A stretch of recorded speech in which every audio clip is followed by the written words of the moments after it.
Joe Biden's attendants let him off the leash this morning, and they're likely still regretting it. Biden made an appearance on a black-themed radio show called The Breakfast Club out of New York. The point, of course, was to pander. That's Biden's specialty. But these days, Biden has trouble calibrating his level of toadying.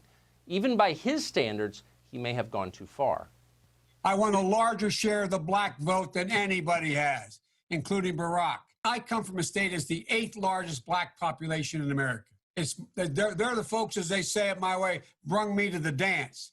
That's how I get elected. I get overwhelming support from the black leadership, young and old. I was the only white employee in the East Side because I wanted to work in the projects. That's what this is all about for me. For 50 years, Joe Biden has lived in one of the single whitest suburbs in America outside Wilmington, Delaware, Greenville. In 1975, Biden traded one enormous house built by the DuPont family for another, even larger DuPont estate, this one with a gate across the entrance. The main house alone measured over 10,000 square feet. So when Biden says, "This is where I come from," here's what he's talking about. Look carefully at that picture. Not many black people near Joe Biden's house. Never have been. Again, it's gated. So given his lack of personal exposure to diversity, Biden may be forgiven for thinking that all black people love drug dealers. He clearly thinks that. No one should be going to jail for a drug crime, period, Biden said, as if every African-American voter in this country yearns to see more fentanyl dealers on the street. But Biden wasn't done. When you're the personal savior of black America, there's no such thing as rest. You've got work to do. In Biden's case, that means deciding who is and who is not black, separating the legitimate black people from the fake black people. That's Joe Biden's job. He has that power. Watch. It's a long way until November. We got more questions. You got more questions, but I tell you, if you have a problem figuring out whether you're for me or Trump, and you ain't black. Polls can be illusions, though. Like, you know, we looked at all the polls in 2016, too, and look what happened. Totally different, man. 2016 is totally different. Come on, man. Give me a little break here. This is where I come from. And you guys are wondering, what's he doing? Come on, man. Get a life. So for decades, Deroy Murdock of National Review believed he was black. This morning, Joe Biden told him otherwise. It was a rude awakening. He's still recovering from the shock of that. Deroy Murdock joins us now in bewilderment. Deroy, great to have you. So what did you make of this news when Joe Biden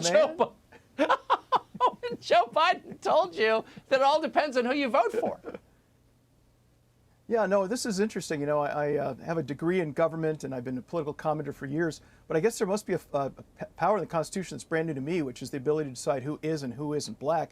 And I guess Joe Biden's got that. So that's really quite amazing. I don't know if he uses a magic wand or quite how he discerns this.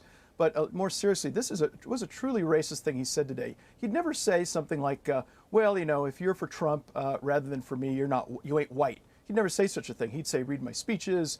He'd say, watch my shaky videos out of my bunker in Delaware. He wouldn't say such a thing. But of course, being a typical Democrat, his view is if you're black, then you're supposed to kowtow to the entire liberal agenda, the Democrat agenda, and you're not allowed to think on your own, have your own points of view, make up your own mind. That's something I guess is just reserved for white people. Yeah, it does seem almost mind-bogglingly patronizing. One of the few policy promises that he made was to prevent anyone from going to jail for a drug crime. Now, you can make the case that you shouldn't put people in jail for low-level drug crimes. That's a fair position, in my opinion. But any drug crime, he seems to think that black America has no problem with drug dealing. And I've interviewed a ton of people as a police reporter who would say, I don't want crack dealers on my street. Like, why would you want crack dealers on your street? Why doesn't Biden understand that? Absolutely correct. Well, you'd think he would understand that. And as you say, there's a difference between the criminal justice reform effort where you have some mercy for people who are involved in first-time nonviolent offenses. But you've got people who are drug dealers, who are very violent, very dangerous. And the idea that black folks just want them running through their neighborhoods, I think, is totally mistaken. I guess if you live in that kind of a state as Biden does, you're pretty much detached from that kind of a thing. Well, that kind of is it. I mean, why doesn't anybody ever go on the left, go on a radio show like this and just make like a straightforward explanation of what they're for? I mean, is this level of pandering, is it effective? It's certainly ugly to watch. And again, patronizing, I think. Well, It's ugly, and this is again from the people who say, "Oh, the President Trump is so divisive," and so on. This is a divisive comment. Certainly was divisive back in August 2012 when Biden said to a group of black voters in Virginia that if Mitt Romney got elected president, he's going to put you all back in chains. And by the way, you notice when people like Biden talk to black folks, they always go into the Southern drawl for some reason, as if all black people live in the South. Hillary Clinton does this sort of thing when she talks to black audiences, which again is very, very demeaning and patronizing and condescending. Come on, man. Yeah. It is demeaning, actually. Deroy Murdock, I hope you've recovered from the shock. Great to see you tonight. I'm feeling better already. Thank you, Tucker.